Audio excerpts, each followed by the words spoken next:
Assalamualaikum warahmatullahi wabarakatuh. Lanjutkan video seri implementasi RPO2 pada perusahaan IO atau training. Nah, sekarang masuk pada penjelasan tentang bagaimana kalau kita memanage partner.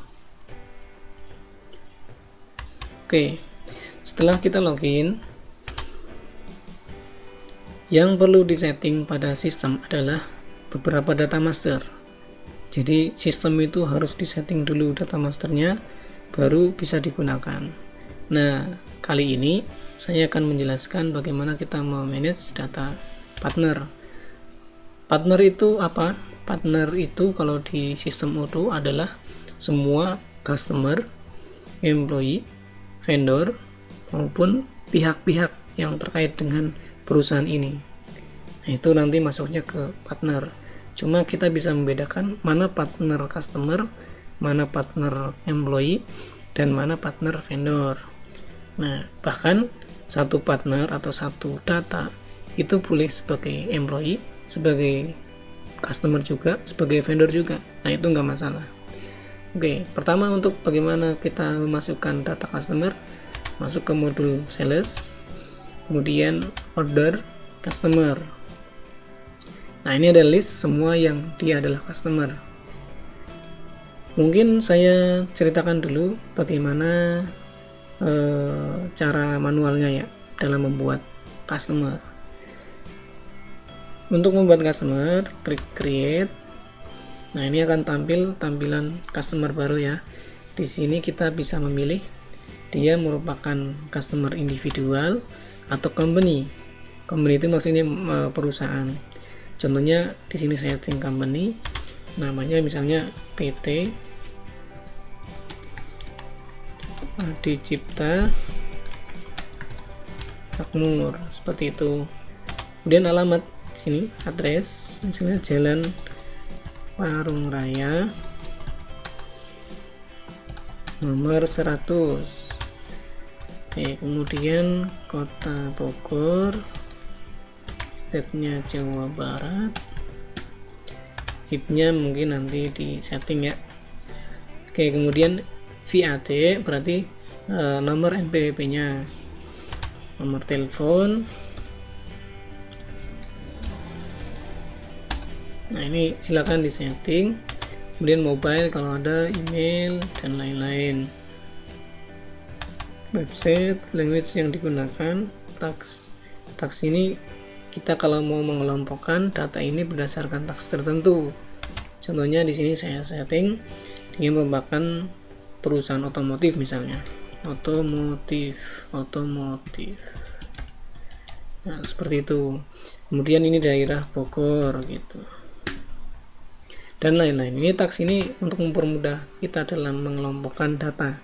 Jadi silakan di tax sesuai dengan keperluan. Selanjutnya di bagian bawah ada 4 tabs. Yang pertama tabs contacts and address. Nah, maksudnya kalau misalnya perusahaan ini mempunyai alamat lebih dari satu. Alamat itu maksudnya bisa alamat pengiriman, alamat invoice, atau kontak bagian marketing, bagian sales, dan bagian purchasing gitu. Nanti boleh. Misalnya seperti ini. Saya akan menambahkan kontak name-nya misalnya Adi Nugroho. Nah, Adi ini dia merupakan misalnya bagian purchasing manager. Emailnya misalnya nanti setting. Ini saya menggunakan email saya aja ya. Kemudian nomor HP-nya berapa, mobilenya berapa, notes-nya apa. Seperti ini.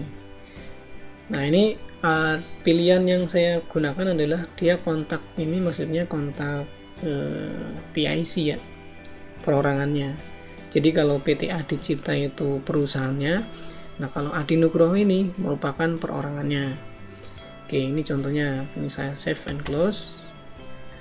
Nanti kita juga boleh menambahkan alamat atau kontak lain terkait dengan invoice address. Jadi mana alamat pengiriman, alamat penagihan, alamat pengiriman, shipping address, atau alamat lainnya. Nah, ini sangat fleksibel ya. Kemudian kalau terkait dengan private address juga boleh. Jadi ada beberapa tipe dari kontak tersebut. Oke, ini saya diskat aja ya. Jadi dalam contoh ini saya membuat bahwa customer Adi Cipta Makmur dia mempunyai kontak atau PIC purchasing bagian purchasing manager, yaitu Pak Adi Nugroho, seperti itu. Kalau sudah, klik save. Oke, kalau ini disimpan, nanti kita kembali ke customer. Di sini akan tercipta satu tambahan customer, yaitu PT Adi Cipta Makmur, yang dia merupakan perusahaan customer kita, dimana kalau kita lihat ada satu kontak, yaitu namanya ID Nugroho. Oke, seperti itu ya. Kemudian di bagian sini ini adalah statistik. Misalnya kita sudah pernah membuat janji ke customer Adi Cipta Makmur berapa kali, di sini ada. Kemudian berapa yang sudah terinvoicing, berapa penjualan, berapa opportunity yang terjadi, kemudian analytic count, dan dia dipublish ke website atau enggak. Nah, ini smart button namanya kalau di sistem ini. Oke, seperti itu. Nah, di bagian kanan itu ada chatter. Chatter itu maksudnya log dari data ini. Contohnya tadi 1 menit yang lalu saya membuat kontak gitu. Jadi kalau di sini mau ditambahkan catatan khusus, silakan ditambahkan, atau terkait dengan activity gitu. Oke, kemudian tadi di sini ada 4 tab. Ini silakan kalau mau diedit tinggal diedit aja. Yang pertama kan tadi kontak and address, berarti nanti kalau ada kontak atau address dari PT Adi Cipta Makmur. Kemudian internal note, kalau kita mau nambahkan note untuk kebutuhan internal. Kemudian di tab sales and purchase, ini adalah settingan dari data si Adi Cipta Makmur ini. Contoh kasus di sini Adi Cipta Makmur ini adalah customer, berarti ini terchecklist. Kalau spesifik siapa sales personnya yang menangani customer ini, berarti di sini diisi. Misalnya sales personnya adalah administrator. Kemudian default payment termnya misalnya 30 hari. Kemudian default price listnya apa. Jadi ini settingan untuk penjualan. Nah, sebelahnya lagi kalau dia adalah vendor, ini berarti di checklist. Kalau ini di checklist, berarti Adi Cipta Makmur itu selain dia sebagai customer, dia juga sebagai vendor. Nah, ini boleh di sistemnya, nanti tinggal di checklist saja. Kemudian yang lainnya, internal reference, berarti kode. Kalau misalnya mau kita masukkan kode customer, di sini diinput kode customernya. Barcode, kalau kita mau menambahkan barcode dari customer tersebut. Industri ini bagian industri apa, nanti dimasukkan. Kemudian fiscal position ini kita tidak pakai ya, nggak perlu ditambahkan. Oke, kemudian yang tab keempat, bagian invoicing. Kalau ada bank terkait dengan customer ini, ditambahkan di sini. Tidak ditambahkan pun nggak masalah. Kemudian kalau kita mengaktifkan fitur accounting, di sini akan ada default dari akun ketika AR dan AP. Jadi nanti masuk kemana? Dalam kasus ini contohnya ketika AR akan masuk ke piutang usaha, ketika terjadi AP invoice ke vendor, tadi akan masuk ke hutang usaha, seperti itu. Nah, ini penjelasan bagaimana cara kita memanage customer atau kontak di dalam sistem ERP Odoo. Ini kalau sudah kita simpan. Nah, kalau kita lihat lagi di data customer itu merupakan partner. Partner kita bisa lihat di kontak. Klik ke kontak. Nah, perbedaannya adalah ketika kita bilang kontaks, berarti semua data partner kita. Kalau kita lihat di sini ada Adi Nugroho dan PT Adi Cipta Makmur. Jadi dua data yang tadi kita masukkan, ini dan ini, itu akan tampilnya dua di sini. Padahal kalau kita lihat di customer, yang kita lihat cuma Adi Cipta Makmur. Nah, ini sebenarnya konsepnya adalah semua partner atau kontak itu merupakan individual, artinya kelihatan di sini semua. Walaupun aktualnya Adi Nugroho ini adalah purchasing manager pada Adi Cipta Makmur.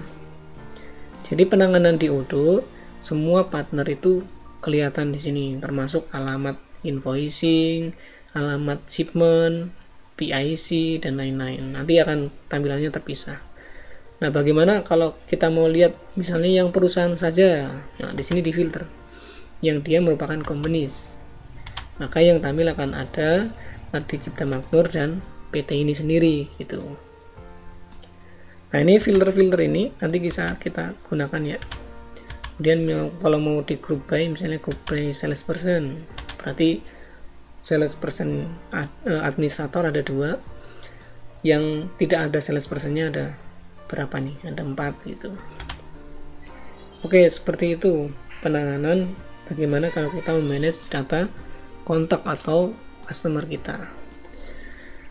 Selanjutnya kita kembali ke customer ya, ke sales, kemudian order customer.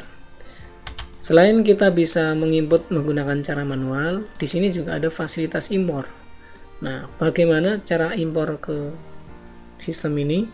Sebenarnya tidak ada cara yang khusus ya. Artinya semua label di sini itu bisa diimpor menggunakan Excel atau CSV. Oke, kita akan contohkan.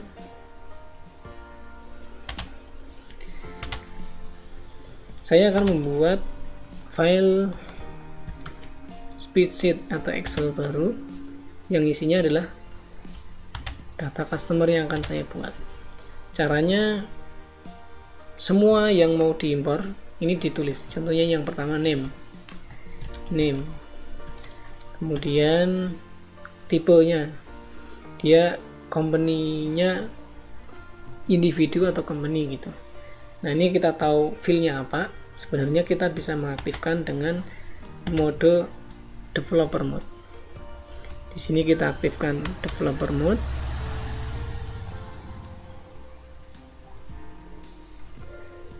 Kemudian kembali ke customer.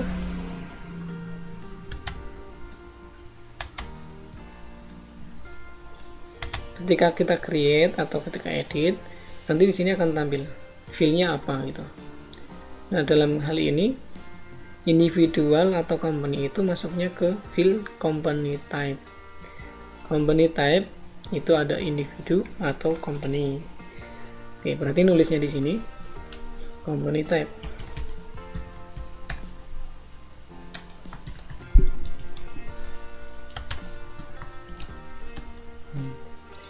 Kita pilih misalnya dia adalah company-nya company gitu. Ini datanya ya, misalnya namanya PT Maju Sukses.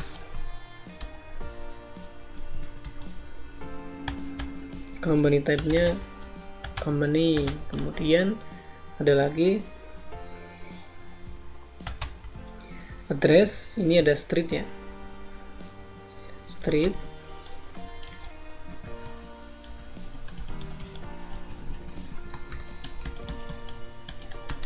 Kemudian street 2, kemudian city, ini state, kemudian zip, country,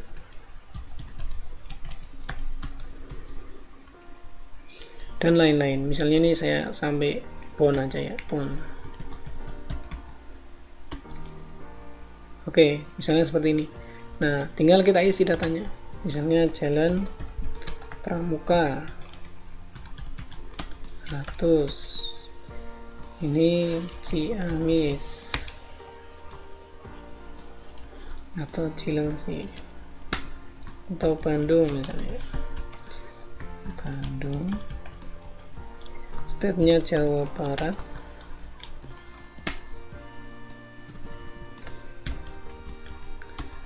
Zip-nya 1212.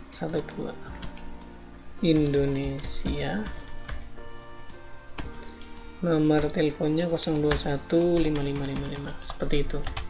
Nah, ini enaknya kalau menggunakan Excel kan kita bisa isi sesuai dengan kebutuhan kita ya. Jadi misalnya Agus. Nah, kalau tipe individual di sini harus menyertakan parennya ini. Kalau kita individual di sini tampil related company.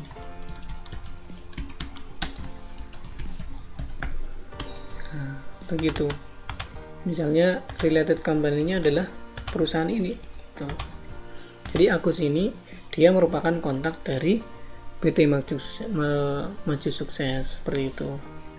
Nanti misalnya beda di nomor HP 081999 gitu. Oke, ini contoh bagaimana kalau kita membuat format impor. Kita simpan dulu ya.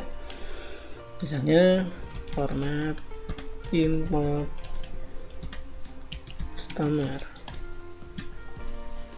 Nah, jangan lupa customer itu kalau kita impor dari sini otomatis customernya akan masuk. Nah, agar lebih detail kita checklist ini. Bagian salespersonnya siapa, kemudian dia is customer,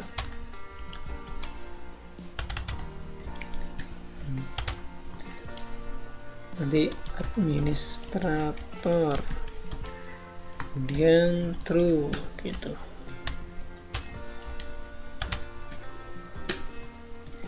Pokoknya semua file yang ada di sini itu bisa kita impor menggunakan Excel gitu. Oke, seperti itu ya. Ini saya diskat.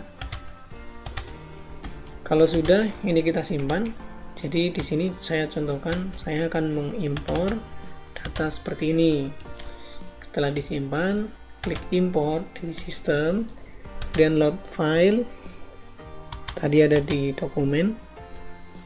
Nah, ini ya. Maka akan muncul tampilan impornya. Nah, di sini. Oke, ini otomatis kalau labelnya sesuai dengan label kita, nanti otomatis termapping. Nah, ini kita tinggal tes. Nah, kalau tidak ada yang error, berarti kita bisa impor. Klik impor. Nah, ini masuk ya. Yang tadi kita impor. Ada Maju Sukses, di dalamnya ada kontak namanya Agus, seperti itu. Oke, cukup mudah ya. Nanti silakan dicoba-coba. Saya juga akan menyertakan link untuk bagaimana format impornya. Nanti silakan di-download, kemudian diedit, dan silakan dicoba untuk impor. Oke, video kali ini cukup sampai situ. Kalau ada pertanyaan silakan ditanyakan via forum atau komentar. Kurang lebihnya mohon maaf. Assalamualaikum warahmatullahi wabarakatuh.